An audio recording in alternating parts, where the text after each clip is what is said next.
Hello, all, and welcome to Alyx's World, a safe space for wrestling fans like you. Ladies and gentlemen, this is the return to what should be a very fun, very interesting live stream, Q&A live stream. Thank you all so much for joining me for this particular stream here. We're working out the kinks. I'm trying to see if the live chat is open here. Okay, the live chat should be set, should be ready to show here. So the live chat should be showing in the top left screen there.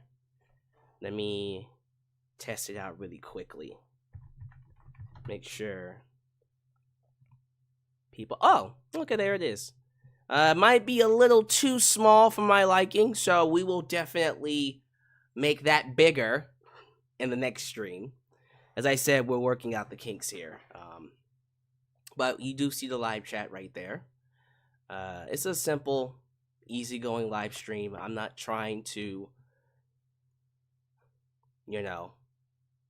change or do something different in any kind of way. As you see, the background's very basic. Ask me anything. We're just here to chill. I got questions from all of you across social media. This includes Facebook, Twitter. I really should start asking my Instagram audience. My Instagram is blowing up. I don't know if you guys have been following me on Instagram, but it's starting to blow up just a little bit. So next time I'm going to ask them to send me their questions. But for tonight, because this is a preliminary test Q&A screening, but also stream, we're just going to simply answer the questions we got here. There aren't that many questions. I might not even be up here within the hour. But the whole concept is from 7 to 8, I'm here answering your questions. No later than 8 p.m., I'm out of here. I simply want to come up here and talk to you about whatever you want to talk to me about.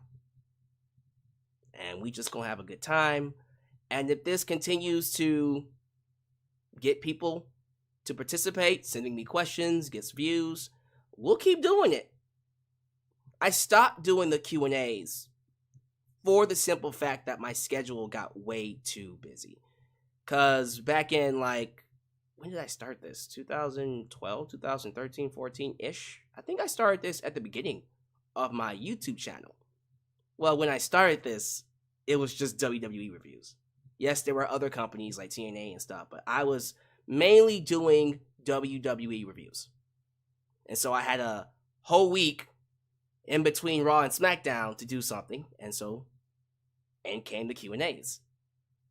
Now, as that week then became Raw, Dynamite, SmackDown, insert pay-per-view here, I didn't have time for Q&As.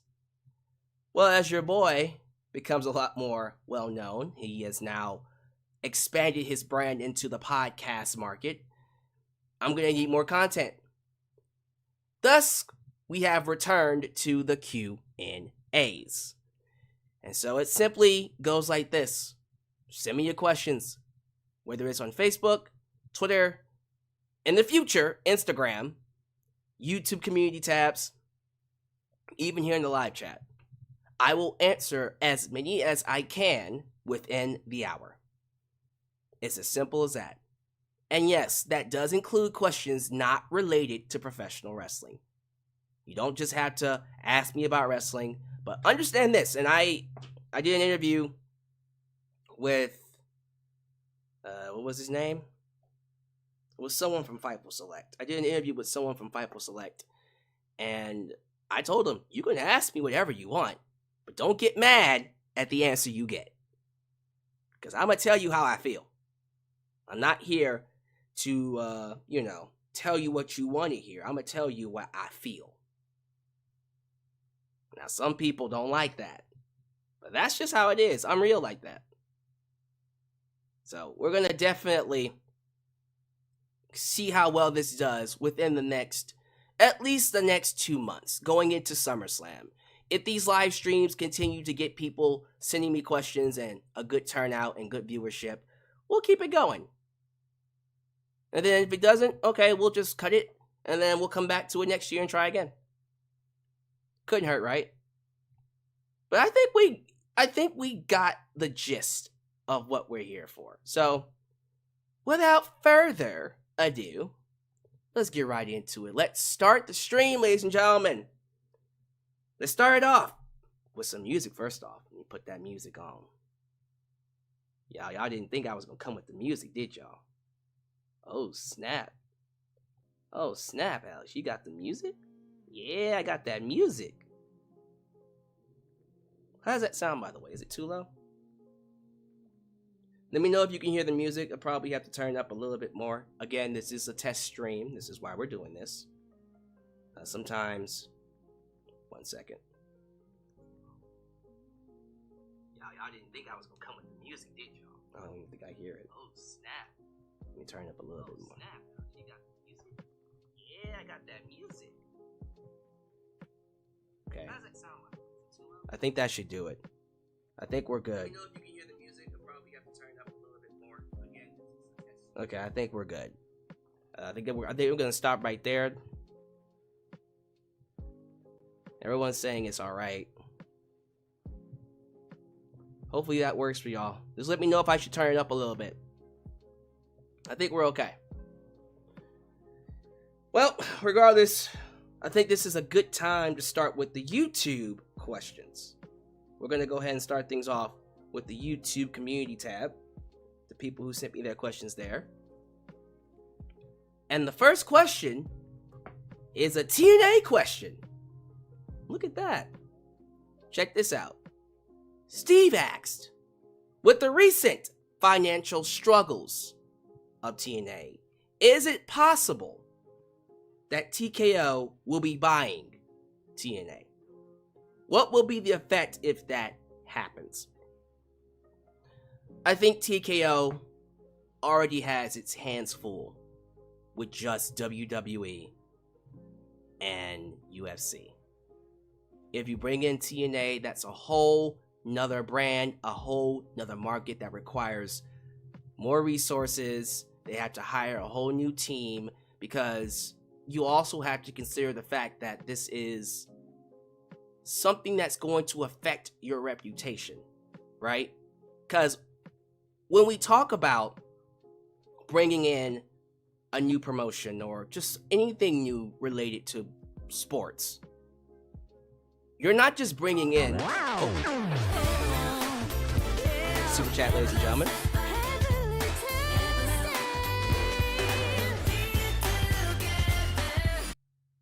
With NXT on the upswing and L moving to CW, how long do you think it will be before they catch up to Dynamite? Renew Wednesday Night Wars? That will be a question I get to later on. But I do appreciate the donation. Jokic, 13. But let me get back to answering this question. Again, this is why we do test live streams for this kind of stuff so we can work out the kinks. But don't let me forget, Jokic. I got you. Thank you for the donation. But yeah, TKO would be taking on a whole nother property that they would have to invest time and effort into. And for me, speaking as someone who is a businessman, I took very big pride. Very, very big, great pride in my business and what I put out in my content, because that's the heart and soul of my business. If my content is shit, my business falls apart. The same thing applies here with TKO in terms of this question. If they bring in TNA and Impact Wrestling, the content better be top notch. And if it's something that they don't think they can make top notch, why waste their time? If anything, what I would do if I'm TKO, there's a whole new brand of talent. I might even do something similar to what you're suggesting. I would give the money to Anthem. Here, we're gonna buy out TNA, and then we're gonna dissolve it. We'll get the tape library to it, but we're going to dissolve TNA, take that roster, and just spread it throughout NXT and WWE. Why keep it around? I know WWE is a highly valuable brand. I don't know if TNA can match up to that.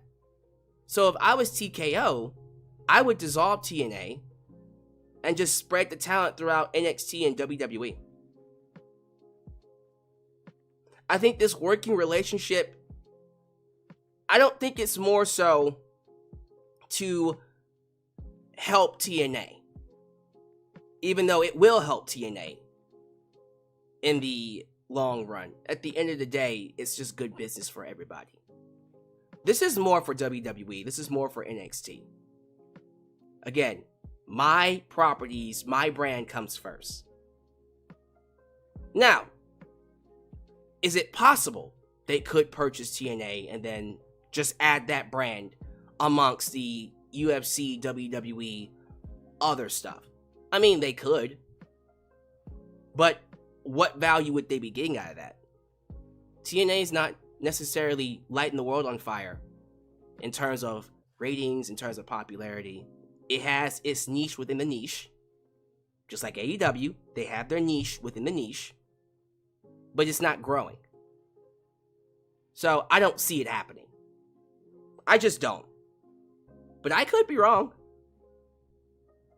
But if I was TKO and I was to buy TNA, I would buy it, dissolve it, take the talent, and spread it throughout WWE and NXT. And you ask what would be the effect of that? I just told you. So you would hope that they don't buy out TNA. Thank you, Steve, for that question. Sunset Jaden. Sunset Jaden is a regular on my live streams. What made you decide to review NXT Battleground this Sunday? The forbidden door between TNA and NXT. When I saw Jordan Grace make that jump, there was something about that moment that felt special. And even for someone that doesn't watch NXT and or TNA regularly, when I saw that moment, I'm like, oh no, I don't know what's happening here. I don't know what Shawn Michaels and or WWE is cooking, but I can't miss this. This feels big time. This feels like a moment in time that I cannot miss. I don't know what's getting ready to happen with TNA and NXT, but I want to be around to catch it. I've been kind of keeping my eyes on both promotions, and I've been following them even before all this. I haven't been watching or reviewing or talking about them. I've just been snooping, catching certain clips here on Twitter, certain matches here and there. And if anything else, I feel like Shawn Michaels, the way he's been booking NXT lately, it's starting to feel a little bit like the Attitude Era, in a good way. One of those things where you have to watch to know what's going to happen. And I think as time goes by, and of course he gets better at understanding what works with certain talent, certain stories that connect with his audience, how to expand his audience, how to grow his audience. And that's just going to get better each time he works with what he has. And I love that Triple H is not overstaying his welcome, or, he's not playing helicopter mom over Shawn. He's letting Shawn do his own thing, letting Shawn figure it out. And the more Shawn gets better at it, you start to realize that he's kind of a chip off the old block. Very similar to, I don't want to say Dusty Rhodes, but he has that old school mindset. He's a storyteller. He's very old school, very, very traditional in how he establishes talent on his show. And what I love about Shawn Michaels, this is the thing about Shawn Michaels, he's not afraid to try new shit. Whether it's new stories, new ways of telling those stories, new talent, he's not afraid to try it. I think that's something that all bookers should have. If they suck, they suck. Take them off TV. But then, what if they're good? What if you meet that one girl, that one man? That's your next megastar. But you won't know unless you give them a shot. And that's the great thing about NXT, because it's developmental. You can do whatever you want. And so that has my interest with this current crop. When I look at a Lola Vice, and I look at a Jasmine Nix, and of course everyone's favorite, whoop that Trick Williams. And what was his name? He's bouncy. He something Jones. Tavon Jones? Javon? See, now I gotta look it up. Nope, we gonna look it up. NXT, is it Tavon Jones? Tavon Jones? We gonna find it out. Let me see. It is Javon. Not even close. It's Javon Evans. Not even close. He bouncy. So yeah, Javon Evans. I feel like there's enough there to at least warrant my interest. By the way, commentary is out of this world. Vic Joseph and Booker T are just, you can tell they're just having a good old time. But yeah, we're gonna give it a shot. That's one of those things where what they're doing caught my interest. I just want to see what they're up to, which is why this Sunday will be the first time I do an NXT review. I don't think it will be the last time. I think it's just one of many. It might be one of those quarterly reviews that I start doing, where, okay, I'm going to do one here in the summer, at the end of the summer, then, of course, winter, and then spring, and then, all that jazz. But yeah, that's basically why. They caught my interest with the introduction of TNA or NXTNA, that crossover. The stuff with Lola Vice taking on Shayna Baszler. That's why we're here. And we're going to see how that works out for us, right? All right. Well, that's it, man. Just wanted to let you know. You asked, and there I gave you an honest question. I gave you an honest answer. Tavon Jones asked me 2 questions. Do you believe in Joe Hendry? Lord have mercy. Say his name as he appears. I believe in Joe Hendry. I believe in Joe Hendry. Wow. Look, when you talk about one of those, this is just too fun and too wacky not to like gimmicks, that's it.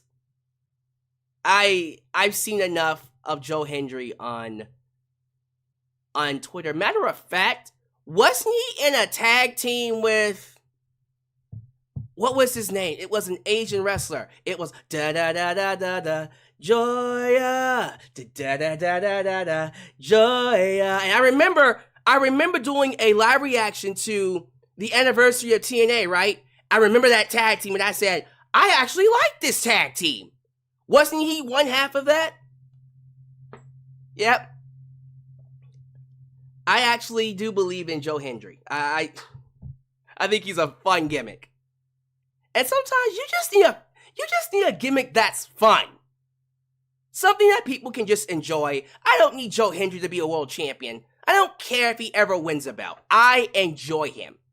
I miss the days where you just had a fun gimmick that you just want to see.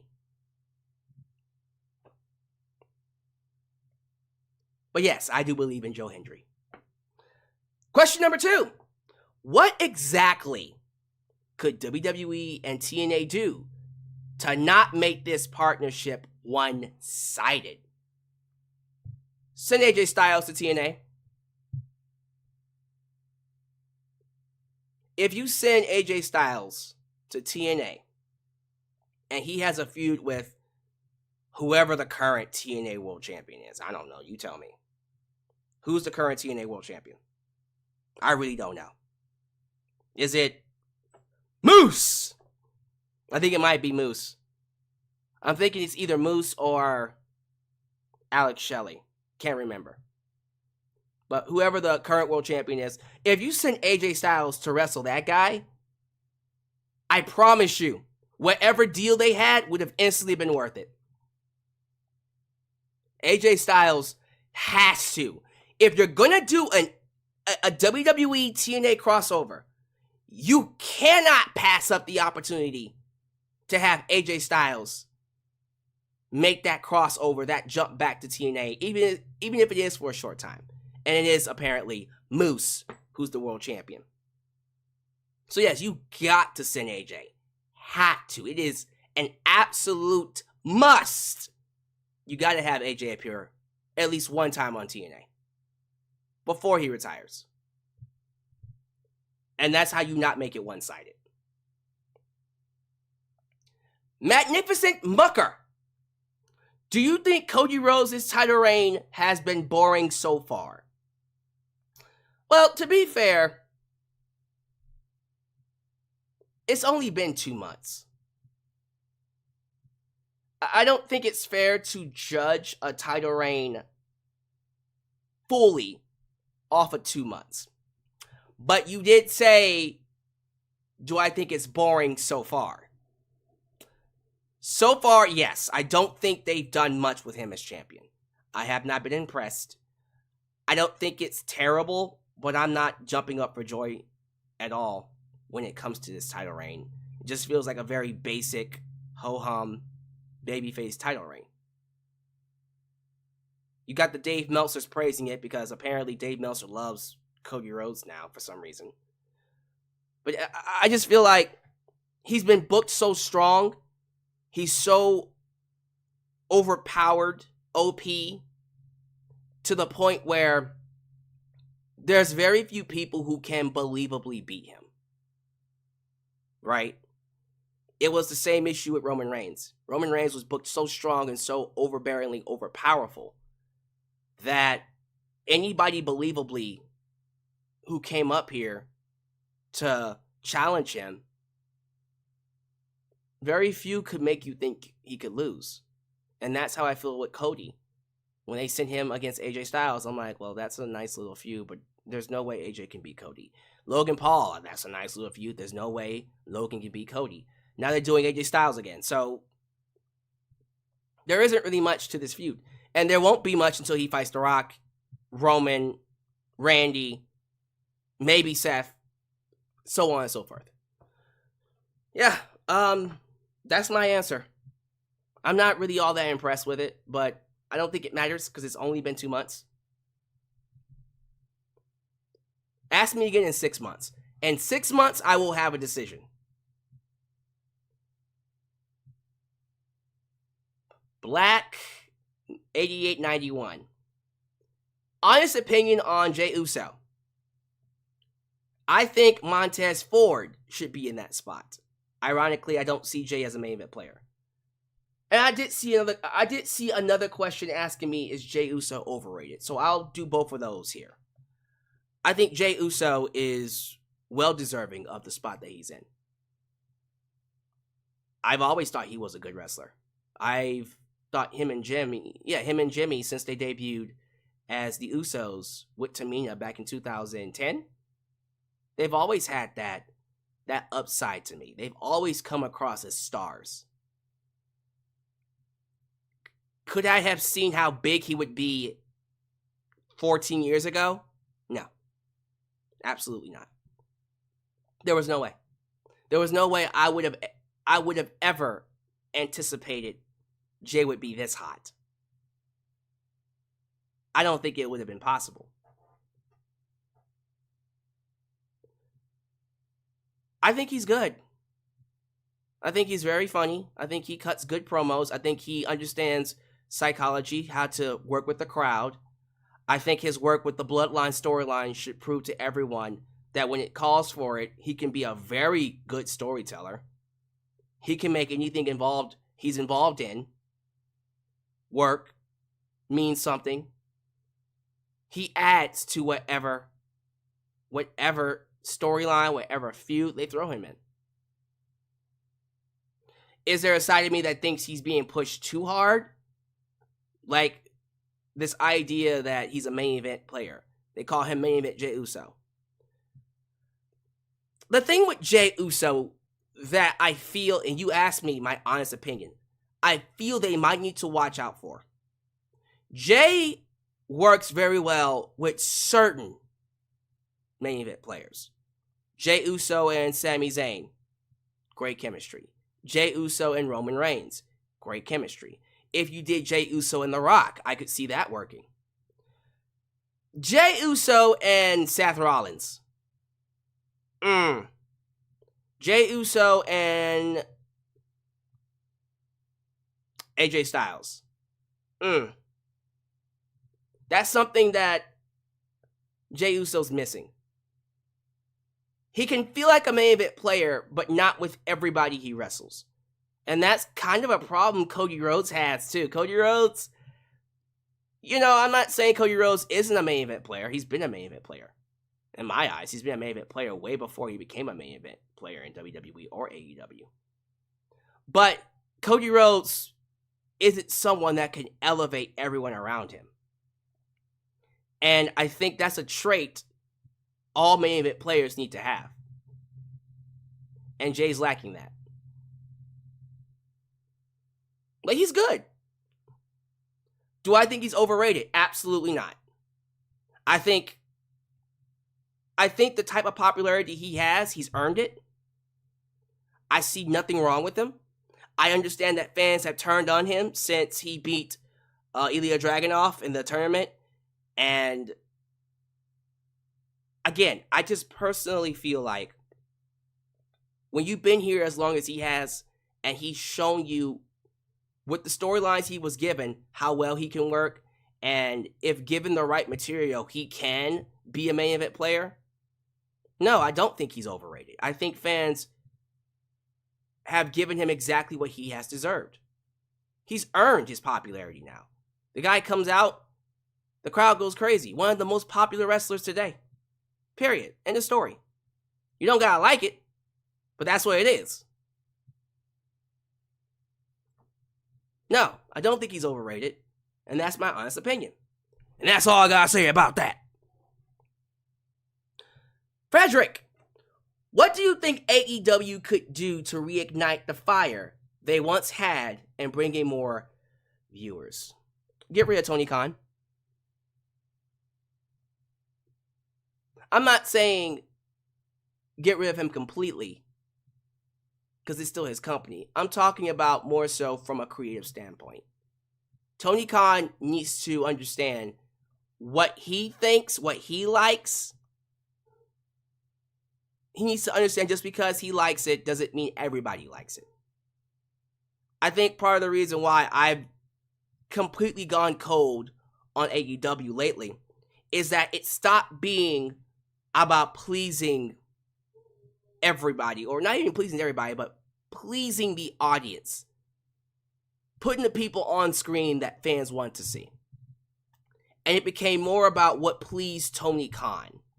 And I noticed this taking shape in 2022 after CM Punk left the first time after the media scrum. Tony just started booking the show for himself. He started getting certain people TV time. Actually, this was before 2022's Brawl Out. This was way before then.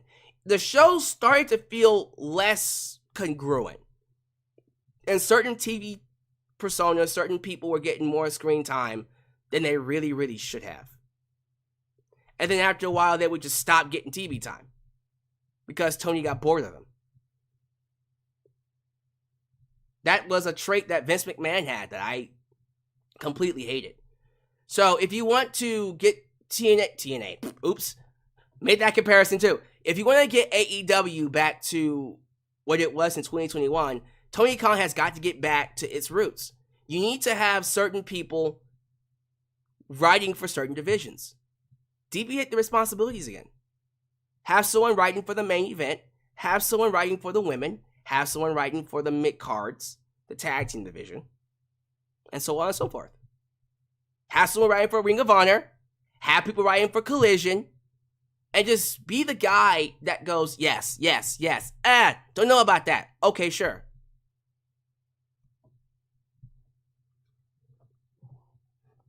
As long as AEW continues to be a show written for an audience of one, it's never going to get back to what it was. I mean, it's that simple. You tell me when I'm telling lies. So that's going to conclude the YouTube portion. We're going to go ahead and move things a little bit further ahead by going to the Facebook questions. I only have like 5, no, more than that, excuse me. I think it's like 8 Facebook questions, and then we'll do the Twitter questions. And then if I have time, we'll do some YouTube questions, and then the live chat questions, and I'll get out of here. First question, or set of questions, come from Sam Katz. Do I like One Piece the anime? Look, I have yet to watch a single episode or piece of property owned by One Piece. But I promise you, eventually I will get to it. I will get to it.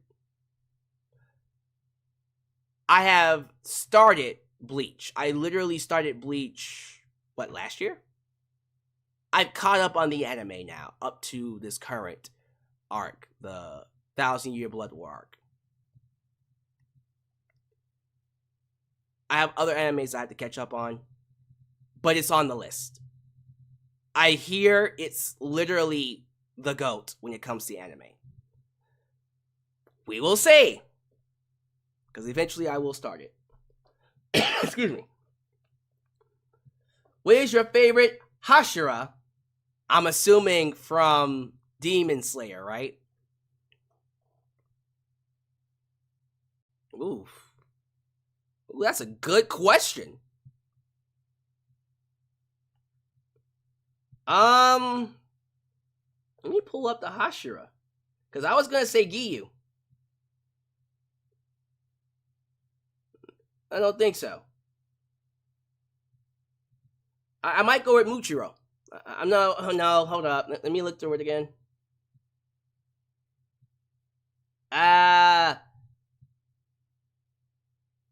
Tengen was good too. I don't know. Just to answer your question, Giyu, that was the first one that came to mind.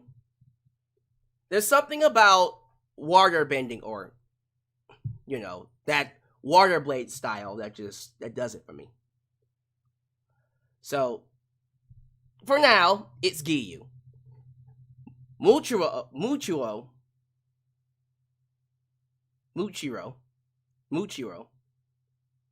might be able to win it as time goes by. But for right now, that's who I'm going to say.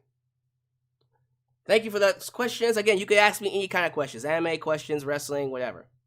Adam Ritter, what is the one Power Ranger episode that made you cry? Bruh, Power Rangers never made me cry. I'm a man. Men don't shed tears. Buster. In all seriousness, I don't think there's been a single episode yet that's made me shed a tear. Has there been episodes that's made me sad? Yes. There have been episodes that have made me sad. One in particular was, and this is just the first one that came to mind, when, this is going all the way back to Turbo, Power Rangers Turbo. When the Turbo Rangers got invaded by, I don't want to get my villains mixed up, because let's see, Astronema was Power Rangers in space, right? Who was the villain for Power Rangers Turbo? I think it starts with a G. I'm getting my villains mixed up. Power Rangers Turbo villain. Let me see. It was Divatox. Thank you. When Divatox actually won, she invaded the Power Rangers command center and destroyed the command center that took out everything. Yeah, that was crazy. I'll tell you this. The passing of the Green Ranger, Jason David Frank, that made me sad. That still makes me sad. Did that not make anyone sad? When Jason David Frank passed away? God, that was one of those deaths that hit you hard. Like, ooh, I don't want to do anything today. Dang. That was a sad, sad death. So I'll say that, just to answer your question. Aaron Webb, what's up, buddy? How do you feel about the Bloodline storyline so far? The reincarnation of the Bloodline with Solo Sikoa and, of course, the Gorillas of Destiny. Ain't nobody realer than Gorilla. I'm liking it. I'm waiting for it to pick up steam with Jacob Fatu. Hopefully he debuts soon. I already know when Jacob Fatu arrives, it's game over. He's going to just take this thing and just run with it. Ain't nobody realer than Gorilla. So I'm excited about that. Yeah, I'm liking it. I'm liking what Solo is doing as that mob boss, hateable, punchable villain. I do hope that they are careful with how they're booking the Gorillas of Destiny. I'm not a fan of Tama Tonga's finisher. That falling STO, we can do better than that. But maybe they'll come up with something better for him as time goes by. But yeah, I thought that was my personal opinion. I like it so far. And of course, when Roman comes back, and then we get Jimmy and Jey involved, and then we do the Bloodline Civil War at SummerSlam Part 2, it'll be even more interesting. We got 3 questions from John Bill II. First question. I would like to ask, what's your highs and lows of the Triple H era so far? Wow, my highs and lows of the Triple H era.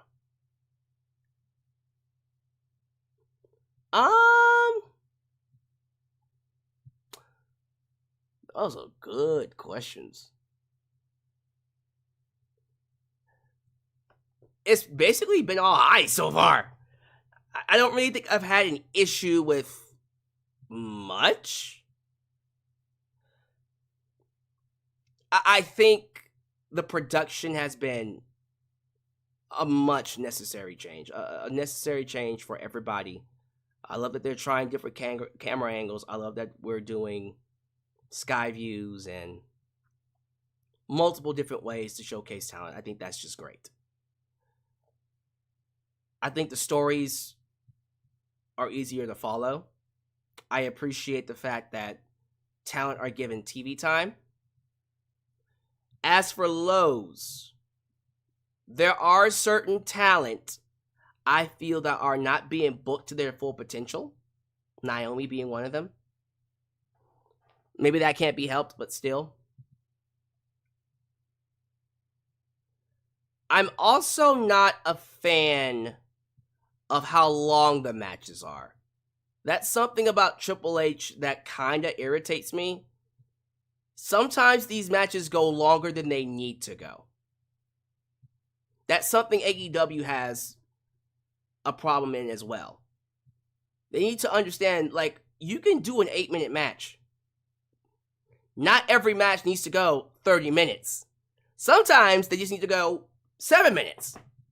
And I'm hoping when WWE moves to Netflix and they can go 2 hours again, I did read about that, they can go 2 hours when they move to Netflix, the matches are shorter. So, someone said, do I think the women's division is still meh? Well, it's not lighting the world on fire. So yes, I guess that'll be another one that I say is But yeah, there's a lot of things to love about Triple H and his booking. Second question. If you were the head booker of AEW, what changes would you want to make the show better? Again, we already talked about this earlier. Drop Tony Khan. Deviate the responsibilities of booking to different people for each division. And showcase each division, showcase each division equally. And just to make it a little bit more different for your question, we have got to lower the amount of championships on this show. There are way too many title belts. There are not, 10? No. Let me see. I mean, let's count it down, right? World title, TNT title, international title, tag team titles, women's world championship, women's TBS championship. I think it's continental title, trios title, FTW title. Am I missing one? Is that it? Okay, I'm going to stop there. So 9 titles. 9 championships. We only need maybe 5. TBS, women's, tag, TNT, world. 5. Or international. You can drop the TNT title. International. 5. That's all you need. But that's what I would do. That's what I would change. My third question. If you stuck...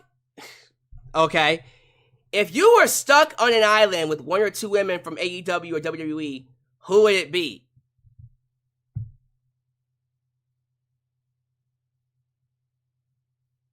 Liv Morgan.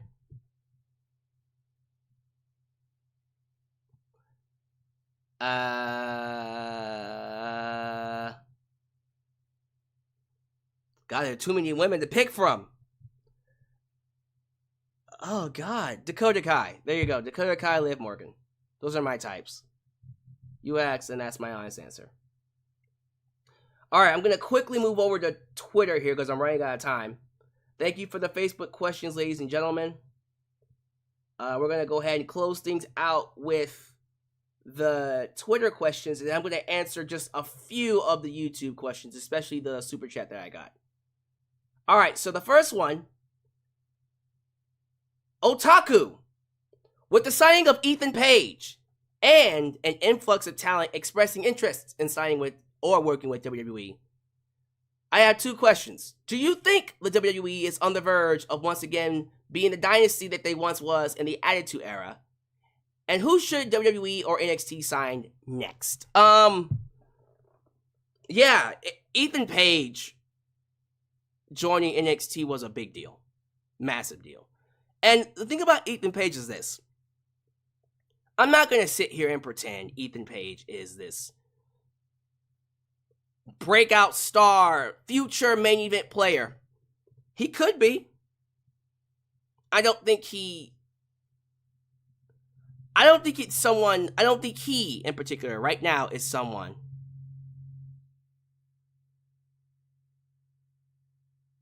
Sorry, someone sent me a comment that threw me off. You a brother, you don't like big boot. I can't like Dakota Kai and Liv Morgan because they don't have big butts. That's a weird comment. See, that threw me off. I don't see Ethan Page being someone that could carry a company. Could he carry NXT? Sure. Could he carry WWE? No. I don't see that happening. He's not that kind of guy. I don't feel like he's that kind of guy.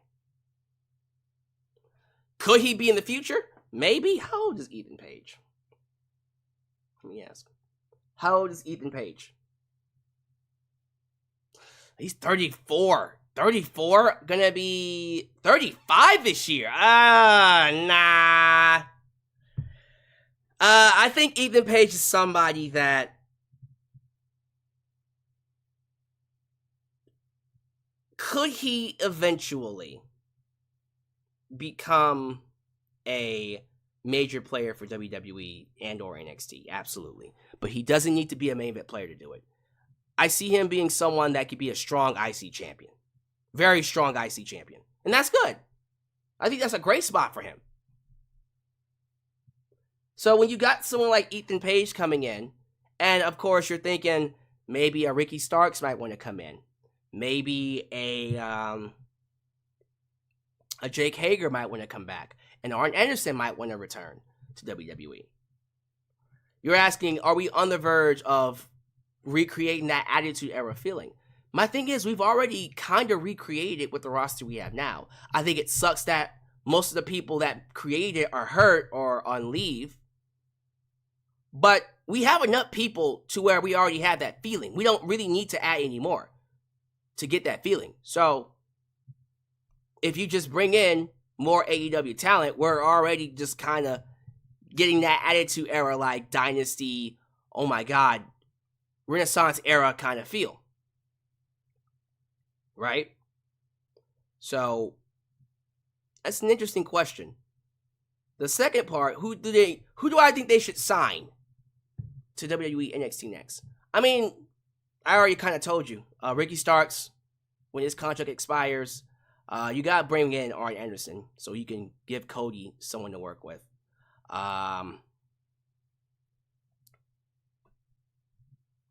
These are good questions.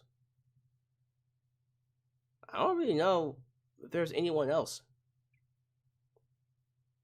If I think of them, I'll let you know. But that's just for right now. Big Gusta! With WWE doing tours and 2 to 3 pay-per-views a year in Europe, how would you be for or against WWE bringing back the European Championship? Well, you just took me back. Yeah, I like it. I really like that European Championship, that third ternary belt. Well, here's the thing. It kind of doesn't mean much when you already have the US Championship. I think that third belt should go to, tell you what, let's just say Drew McIntyre won the US title. I think he should by default make it the European Championship. It should become the European Championship based off of whoever wins the belts home, where he's from, his wherever he's born from, he originated from, wherever the land is, the UK, Japanese belt, the European Championship, the Japanese Championship, the Australian Championship, the Mexican Championship. You know what I mean? That would be a really cool thing, just to kind of mix it up a little bit. But yeah, I don't mind them bringing back the European Championship. Laser Show, can you tell me about your 5 favorite albums? Music albums? Jesus Christ, I'm old school. It's not going to be hard for me. And why? Michael Jackson, Whitney Houston. Specifically the albums. Michael Jackson's Thriller album, any Michael Jackson album, period. It's something that is always going to be something akin to my soul. Michael Jackson is my favorite music artist of all time. Period. You will never, ever, ever find a better artist than Michael. That's just me. That's just how I feel. You don't like it, do something about it. What you gonna do? Whitney Houston. Oh, she had a lot of good albums too. My favorite is her My Love Is Your Love album. The 1998 album. It's just a lot of good soul music. That was Whitney Houston in her prime. Lauryn Hill. The As You Know You Better. One of the greatest albums of all time. Yeah, you know how this is. Yeah, Bad album. Thriller album. Dangerous album. Blood on the Dance Floor. Yeah, I took y'all to a different place with that one. I need 2 more. Then it gets hard. Because there's so many. I mean, what do I say? Luther Vandross, Mariah Carey, Stevie Wonder, the Jackson 5. No, I'm not going to go Michael Jackson again. That one's too easy. Beyonce. See, I'd be here all day. Usher had a... God damn. Okay, just to answer your question. Brandy's, which one? The 1994 album, what's that one called? Brandy album 1994. Baby, baby, baby, baby, don't you know? 15. 15. That one right there. That's a banger album. Brandy's 15 album. Love it. Shoot. And Beyonce. Whatever album. She has like 10,000 of them. Just pick one. Just to answer your question, because I'm running out of time here. This is the last question for Twitter. Then I'll do the YouTube. I only have time to do the YouTube super chat. Then I gotta get out of here. Okay, Fabe. Our good friend Okay, Fabe. We gotta bring him back on the show. Maybe I might get him for SummerSlam or Money in the Bank. Other than London, where do you think could be a great location for WrestleMania outside of the USA? Wow. Wow. Outside of Wembley Stadium. Japan. Japan. Let me see. What is the biggest stadium? The Tokyo Dome. Bam! Tokyo Dome. Japan. Why not? Fuck it. Outside of that, it would require me to do some research, because that's a really, really, really good question. But anyways, let me check out this super chat question, and then I have to split, y'all. I am so sorry. Again, this is a test stream. The next few will be a lot more organized. I'm gonna increase the size of the chat box. That's way too small, and I might move that over here to the right. We'll see how I make that work. But yeah, I just realized that I don't like where that is, and I'm just gonna move it. I'm just gonna move it over to the right, and we'll see how that works. But the super chat question: with NXT on the upswing and moving to CW, how long do you think it will be before they catch up to Dynamite? Not long, because they've already caught up to Dynamite. Their ratings have already met it. I think they're 7. What was their rating this past week? Let me see. WWE NXT ratings for... Yeah, I think it was June 4th, right? 768 viewers. Wow. So technically, they already beat Dynamite. What was Dynamite? What was the ratings for Dynamite last night? Did y'all know? Let me see. Dynamite ratings. Let me see. So the ratings are in. So, okay, so never mind. They averaged 790 viewers. Okay, so Dynamite beat them this week. I thought they were going to beat them. All right, so their numbers are getting back up. Last week, let me see. Because there was a point in time they were doing like 600. And they did like 700, 711. Now they did 790. 790. Okay, so, I mean, they're bouncing back too. So, they're neck and neck. I don't think it would take long. With the way they're booking NXT now, it's not going to take long for them to eclipse AEW. So, we'll have to see. All right, y'all, let me get out of here. Thank you so much for this first test live stream. How y'all feel about it? How y'all feel about it? Was it something that you guys liked? Was it something that, you would like to see me continue? I hope you guys let me know, because I really do think things are going to get a lot more interesting. So, we're going to keep this going until SummerSlam. By SummerSlam, I will make an executive decision to keep it going or just stop doing it.